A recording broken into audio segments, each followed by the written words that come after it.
बहन साथियों नमस्कार। कैसे हैं आप लोग? आशा करता हूं आप लोग अच्छे होंगे, मस्त होंगे। तैयारी भी आपकी बहुत ही ज़बरदस्त चल रही होगी।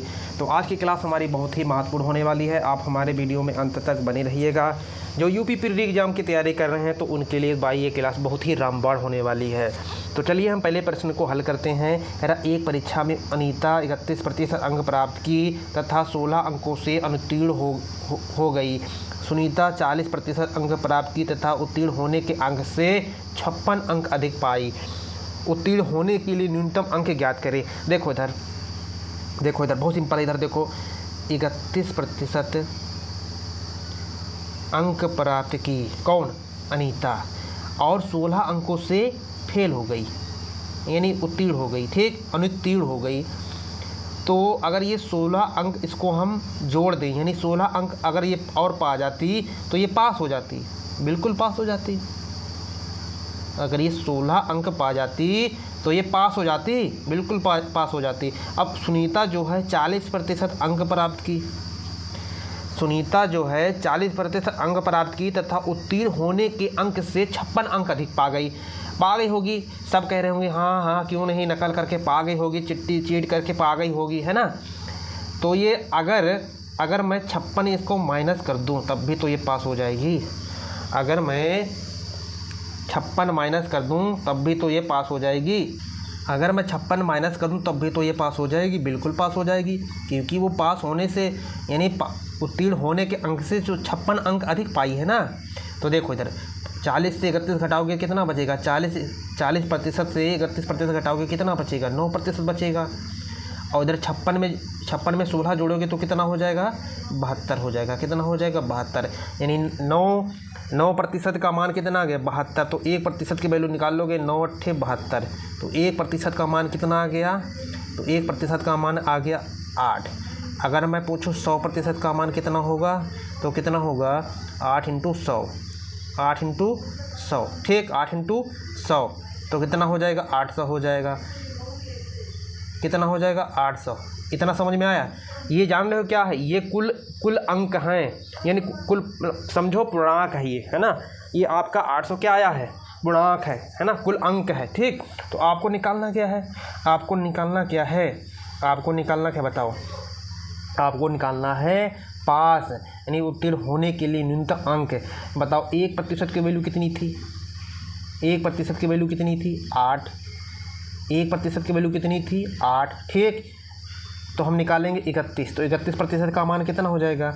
31% का मान निकालेंगे तो कितना हो जाएगा? 8 × 31 कितना हो जाएगा? 248, ठीक, 248। अब ये 16 हम और जोड़ देंगे तभी तो पास होगी। 248 में हम 16 जोड़ेंगे तभी तो ये पास होगी। 1% का मान कितना? 8। तो 31 के मैंने निकाला तो कितना हो गया? 248 आया, ठीक। अब 248 अभी भी फेल है ये। अगर मैं इन 16 को जोड़ दूंगा तो ये पास हो जाएगी, बिल्कुल पास हो जाएगी। तो 16 को जोड़ देंगे हम यहाँ पर, कितना हो जाएगा? 8 × 14 के 4, हासिल लगे 1, 4 1 5 और 1 6 और 1 2 यानी 264। यानी 264 जो है उत्तीर्ण होने के लिए न्यूनतम अंक हमें चाहिए। तो आंसर हमारा कौन सा होगा? 264 होगा। समझ में आया? यानी 264 हमारा जवाब होगा। समझ में आया? देखो फिर से बता दे रहा हूँ। एक परीक्षा में अनीता 31% अंक प्राप्त की। 31% अंक प्राप्त की। अब कह रहा 16 अंकों से अनुत्तीर्ण हो गई। हम कह रहे हैं कि 16 अंक अगर ये पा जाती तो ये पास हो जाती, बिल्कुल पास हो जाती। आगे क्या कह रहा? सुनीता जो है 40% अंक प्राप्त की। 40% अंक प्राप्त की तथा उत्तीर्ण होने के अंक से 56 अंक अधिक पाई। यानी 56 अंक अधिक पाई, है ना, 56 अंक अधिक पाई। अगर हम 56 अंक सुनीता का अगर घटा दें तब भी तो ये पास हो जाएगी, बिल्कुल पास हो जाएगी। 40 से 31 घटाओगे 9% आया। 56 में 16 जोड़ दोगे 72 आ जाएगा। अब 9% का मान कितना आ गया? 72। तो 1% का मान कितना? 8 आ गया। 1% का मान कितना आ गया? 8। तो 100% का मान निकालोगे या तो हमारा ये पूर्णांक आ जाएगा, यानी कुल योग आ जाएगा, है ना, कुल योग आ जाएगा, ठीक। अगर पूछता आपसे कुल योग, अगर आपसे पूछता कि कुल योग यानी पूर्णांक पूछता तो आपका जवाब 800 होता, आपका जवाब 800। लेकिन इसमें पूछ रहा है उत्तीर्ण होने के लिए न्यूनतम अंक ज्ञात करें। तो 1% का मान कितना 8, तो यहाँ पर कितना है 31। चाहे इससे निकाल लो, इससे निकाल लोगे तब भी आ जाएगा। अब यहाँ पे प्लस हो रहा था, अब यहाँ पर माइनस करना पड़ेगा।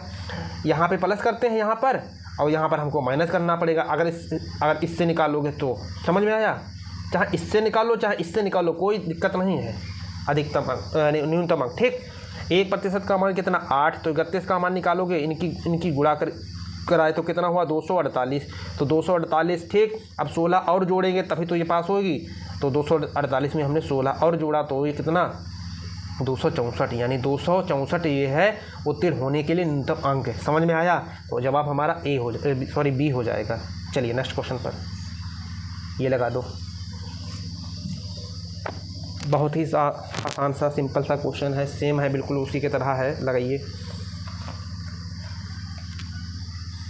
कह रहा गीता ने 30% अंक प्राप्त किया और 50 अंकों से अनुत्तीर्ण हो गई, 50 अंकों से अनुत्तीर्ण हो गई, जबकि 45% अंक प्राप्त करने वाले संदीप को परीक्षा उत्तीर्ण होने के लिए आवश्यक न्यूनतम अंक से 25 अंक ज़्यादा मिले।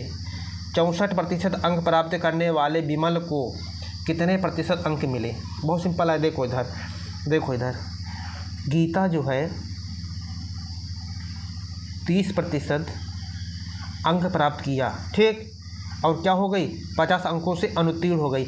अगर ये 50 अंक पा जाती, ठीक, 50 अंक पा जाती तो ये पास हो जाती, बिल्कुल पास हो जाती। समझ में आया। अब क्या कह रहा, इधर कह रहा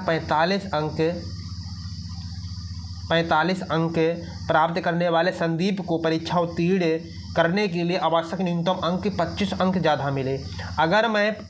अगर मैं संदीप को इस 25 से 25 अगर माइनस कर दूँ तब भी तो ये पास हो जाएगा, यानी 26 मतलब 25 अंक माइनस कर दूँ तब भी तो ये पास हो जाएगा, बिल्कुल पास हो जाएगा, है ना। 25 अंक जो है उत्तीर्ण होने के लिए कितना ज़्यादा मिले, 25 ज़्यादा मिले। तो हमने यहाँ पर माइनस कर दिया, ठीक। 45 से 30 घटाओगे कितना बचेगा 15% बचेगा। तो इधर क्या हो जाएगी प्लस हो जाएगी, 25 और 50 कितना हो जाएगा 75 हो जाएगा। कितना हो जाएगा 75, कितना हो जाएगा 75। तो 1 का मान निकाल लो, 15 × 75। तो 1% की वैल्यू कितनी आ गई 5 आ गई। कितनी आ गई 5 आ गई। समझ में आया। तो आपसे पूछा क्या है, तो आपसे पूछा है 64% अंक प्राप्त करने वाले विमल को कितने प्रतिशत अंक मिले। तो विमल कितना पा रहा है 64, निकाल लो 64%। तो कितना आ जाएगा 5 × 20 की 0 यहाँ से लगे 2 और 5 × 30, 5 × 30 और 2 32, यानी 320। ये किसके होंगे, ये विमल के होंगे। किसके होंगे, विमल के। समझ में आया, कितना सिंपल था, है ना। समझ में आया। चलिए नेक्स्ट क्वेश्चन पर लगा दो। कह रहा है एक मोटरसाइकिल के मूल्य में प्रत्येक वर्ष 10% का हार यानी हानि होती है ना, हानि होती है। यदि 3 वर्ष बाद मोटरसाइकिल का मूल्य 36,450 होगा तो मोटरसाइकिल का वर्तमान मूल्य रुपए में क्या है। बहुत सिंपल है, मैंने आपको बताया था शुरुआत में। ये बताओ अच्छा 10% का फ्रैक्शन वैल्यू क्या होगा, 10% का फ्रैक्शन वैल्यू कितना होगा। तो मैं यही करूँगा ना कि 10% घटाऊँगा नीचे 100 होगा, तो 0 से 0 काट दूँगा तो कितना बचा 1/10 बचा। यही तो होगा, कितना बचा 1/10। समझ में आया। अब कह रहा है ये बताओ 3 वर्ष बाद है ना, 3 वर्ष बाद 10 से कितनी हो गई, हार्स हो रहा है ना, हान हो रही है तो 1, यानी 10 से 1 कम हो रही है तो कितना 9। 3 वर्ष बाद दूसरा वर्ष में इसमें भी 9, फिर तीसरे वर्ष में इसमें भी 9। अब इनकी क्या करा दो, सबकी गुणा करा दो तो कितना हो जाएगा 1000। सबकी गुणा कराओगे कितना हो जाएगा 729। तो 729 है ना, 729। ये 1000 क्या है, ये वर्तमान है। ये 1000 क्या है, ये वर्तमान है, ठीक। 1000 क्या है, ये वर्तमान में। और ये 729 क्या है, 3 वर्ष बाद, 3 वर्ष बाद की है, ठीक है। ये 729 जो है 3 वर्ष बाद की है। अब इसकी वैल्यू जो दे रखी है 3 वर्ष बाद का मूल कितना है, 3 वर्ष बाद का मूल कितना है, वो है 36,450। 36,450 3 वर्ष का बाद का मूल कितना है, 36,450 36,450 मूल है। बात समझ में आई? इतना समझ में आया? तो ये निकाल लो, 1 यूनिट का मान कितना होगा, 1 यूनिट का मान कितना होगा, 36,450। ठीक, 36,450 बटे कितना हो जाएगा, 729। इसी का मान तो है। तो ये कितनी बार जाएगी, ये कितनी बार जाएगी, इसको काटोगे तो कितनी बार जाएगी, इसको काटोगे तो ये 729 पंचे जाएगी, कितना, लगभग 50 बार जाएगी। कितनी बार, 50 बार जाएगी। समझ में आया? ठीक, ये 50 बार जाएगी। कितनी बार जाएगी, 50 बार। ठीक, 7 × 5 = 35, हाँ 50 बार जाएगी। तो 1 यूनिट का मान कितना आ गया, 1 यूनिट का मान कितना आ गया, 50 आ गया। कितना आ गया, 50। ठीक, तो आपसे पूछा क्या है, आपसे पूछा है मोटरसाइकिल का वर्तमान मूल्य रुपए में बताओ। ठीक, तो 1 यूनिट का मान कितना आ गया है, 50। तो 1000 का बताना है तो कितना होगा, बोलो, 1000 का बताना है तो कितना होगा। ठीक, कितने जीरो, एक इसमें जीरो और 3 इसमें जीरो, तो कितना हो जाएगा, 50,000। कितना हो जाएगा, 50,000। समझ में आया? आंसर कितना हो जाएगा हमारा, 50,000। यानी ऑप्शन नंबर हमारा कौन सा सही हो जाएगा, डी ऑप्शन सही हो जाएगा। समझ में आया? समझ में आया? चलिए नेक्स्ट क्वेश्चन पर।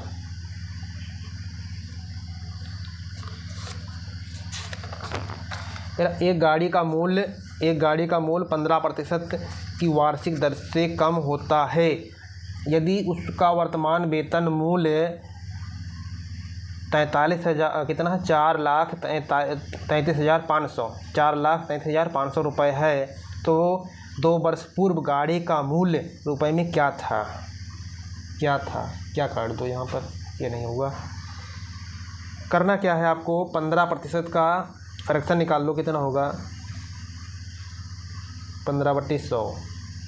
काटेंगे 5 × 15, 5 × 10 और 1 0, कितना आ जाएगा, 20/3 आ जाएगा, सॉरी 3/20 आ जाएगा, 3/20 आ जाएगा। ठीक, 3/20 भिन्न क्या आ गई हमारी, यानी फ्रैक्शन वैल्यू कितनी आ गई, 3/20।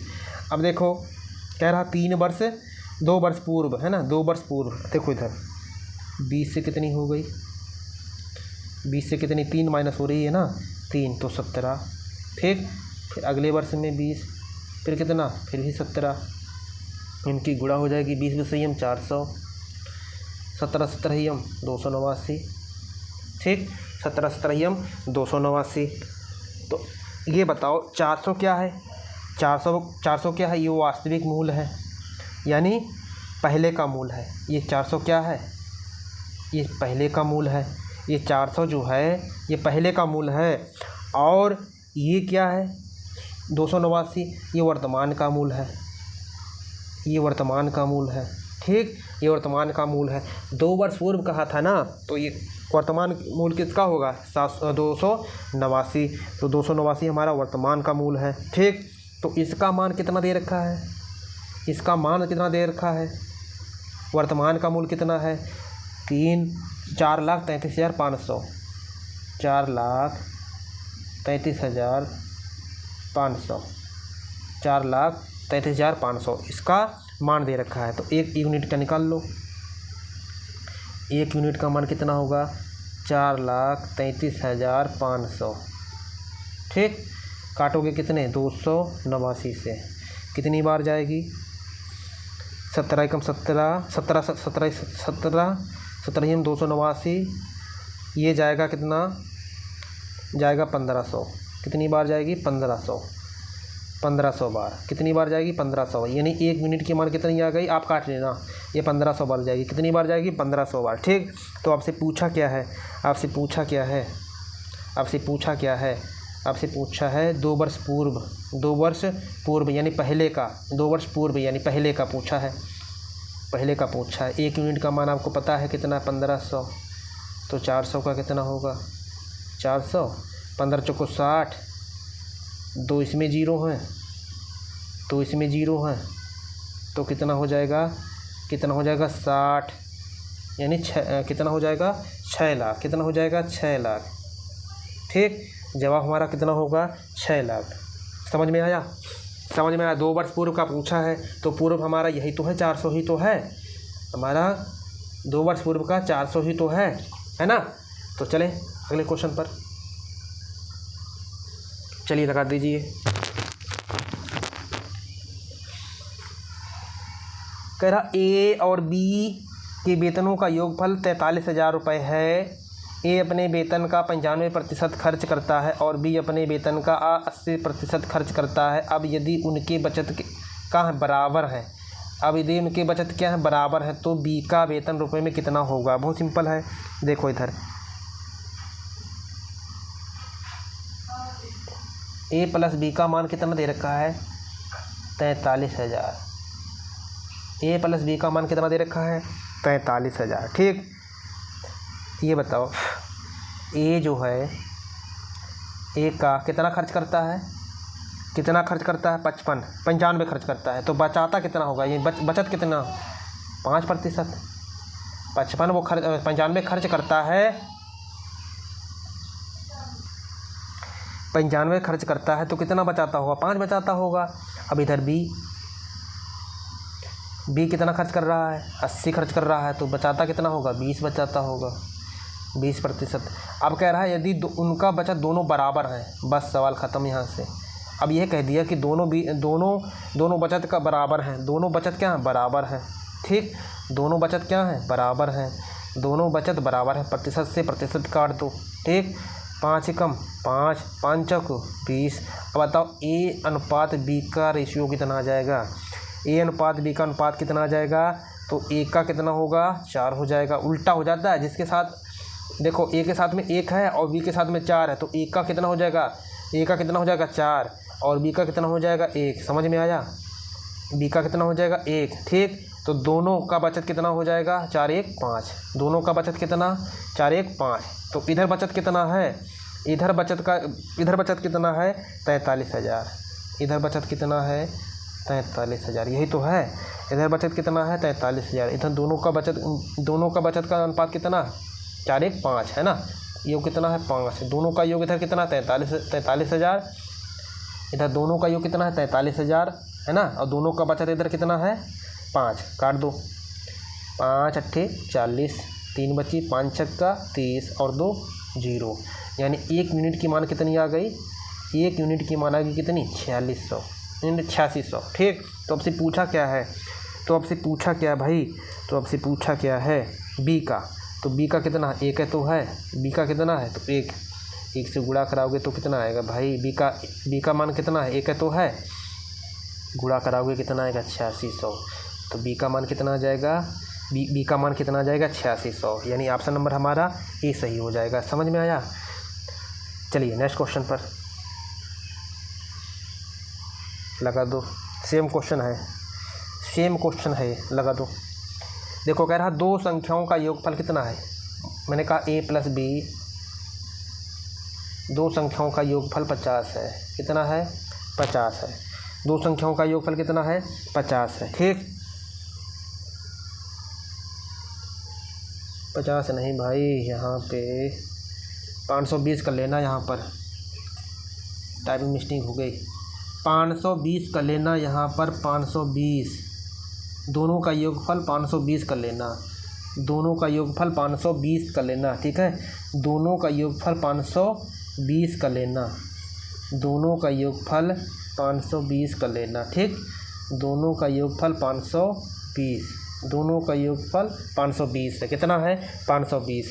कह रहा बड़ी संख्या हमारी ए होगी, तो बड़ी संख्या हमारी ए होगी, है ना। बड़ी संख्या हमारी ए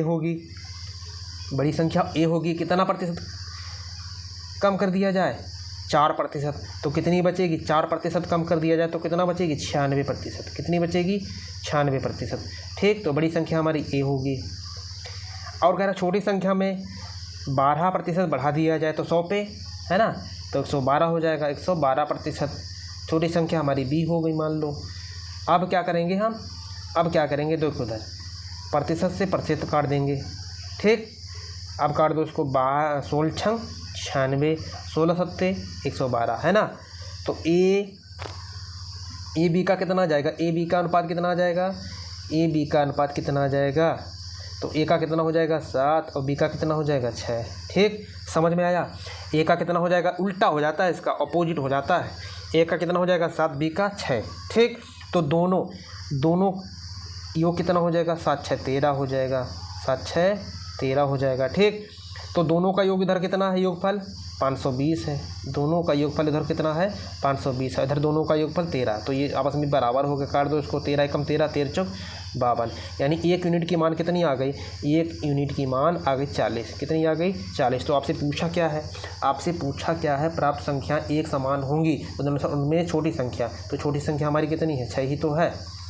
तो यानी बी का मान पूछ रहा है, बी का मान। ठीक, 6 से गुणा करा दो, कितना आ जाएगा 6 चौक 24, यानी 240 हमारा क्या होगा, हमारा आंसर होगा। समझ में आया, बहुत ही सिंपल था, हमारा ऑप्शन नंबर सी सही हो जाएगा। ठीक है, चलिए नेक्स्ट क्वेश्चन पर। अगला क्वेश्चन कह रहा एक परीक्षा में 1100 लड़कों और 900 लड़कियों ने भाग लिया। उनमें 50% लड़के और 40% लड़कियां परीक्षा में उत्तीर्ण हो गईं। कितनी हो गई, उत्तीर्ण हो गईं। तदनुसार अनुत्तीर्ण परीक्षार्थियों का प्रतिशत बताना है। अनुत्तीर्ण जो फेल हो गए है ना, तो देखो इधर हो गए बॉय और इधर हो गई कितनी गर्ल, इधर क्या हो गई गर्ल। ठीक, देखो इधर कितने से 1100, इधर कितनी लड़कियां हैं 900। अब ये बताओ, लड़के 50% पास हो रहे हैं तो फेल कितने होंगे, 50 से तो होंगे फेल, है ना, 50 है तो फेल होंगे। नीचे क्या हो जाएगा 100, 0 से 0 काट देंगे, 11 5 55, यानी 400, 11 5 55, 550 क्या होंगे, बोलो क्या होंगे, फेल होंगे 550, है ना। इसका आधा कर लो, चाहे 1100 का आधा कर लो, 550 ही तो होगा। अब जो है लड़कियां कितनी फेल हो रही हैं, लड़कियां कितनी फेल हो रही हैं, पास कितनी हो रही है, पहले ये बताओ पास कितनी हो रही है 40%। अगर 40% पास हो रही हैं तो फेल कितनी होंगी, तो आप कहेंगे 60%। नीचे क्या हो जाएगा 100, नीचे क्या हो जाएगा 100, काट देंगे इसको, 2 0 काट दिया, 9 6 54, कितना 9 6 54, 540। अब फेल कितने हो गए, टोटल फेल कितने हो गए बताओ, टोटल फेल कितने हो गए, तो इनको जोड़ोगे 1090 फेल हो गए। कितने हो गए, ये अनुत्तीर्ण हैं, ये अनुत्तीर्ण की संख्या है, जो फेल वाले हैं ये। ठीक है, ये फेल वाले हैं, अनुत्तीर्ण वाले हैं। ठीक, अब से पूछ रहा है अनुत्तीर्ण परीक्षार्थियों का प्रतिशत बताना है। अब आपको पता चल गया कि 1090 आपके फेल हुए हैं। ठीक, तो आपको पता है टोटल में से टोटल कितने हैं, 1100 लड़के और 900 लड़कियां, यानी 2000। टोटल कितने हैं 2000 में से, है ना, 1100 लड़के और 900 लड़कियां, यानी टोटल में से 2000 में से ये कितने 1090 फेल हुए हैं। अब पूछ रहा प्रतिशत के लिए 100, 2 0 ये काट दो। ठीक, 2 0 ये काट दो, 2 0 ये काट दो, 1 0 ये काट दो। ठीक, अब कितना बचा 109, 109/2, 109/2 को भाग करोगे 2 पंचे 10, 2 पंचे 10 और 2 चौक 8, 2 चौक 8 बच्चा 1, 10 हो गए 2 पंचे 10, यानी कितना आ जाएगा 54.5%। 54.5% क्या हुए होंगे, फेल होंगे, अनुत्तीर्ण होंगे, है ना। 54% क्या होंगे, अनुत्तीर्ण होंगे, अनुत्तीर्ण परीक्षार्थी होंगे। ठीक है, समझ में आया है। तो जवाब हमारा कौन सा हो जाएगा, ए ऑप्शन हमारा सही हो जाएगा। समझ में आया, बहुत ही शानदार तरीके से, है ना, बहुत ही शानदार तरीके से हमने इस क्वेश्चन को हल किया। तो उम्मीद करता हूँ इतना आपको समझ में आ गया होगा बहुत ही शानदार तरीके से। आप हमारे चैनल पर नए हैं तो चैनल को भैया सब्सक्राइब जरूर कर लो। ठीक है, हमारे चैनल पे आप अगर नए हैं तो चैनल को सब्सक्राइब जरूर कर लो। तो मिलते हैं नेक्स्ट वीडियो पर। जय हिंद।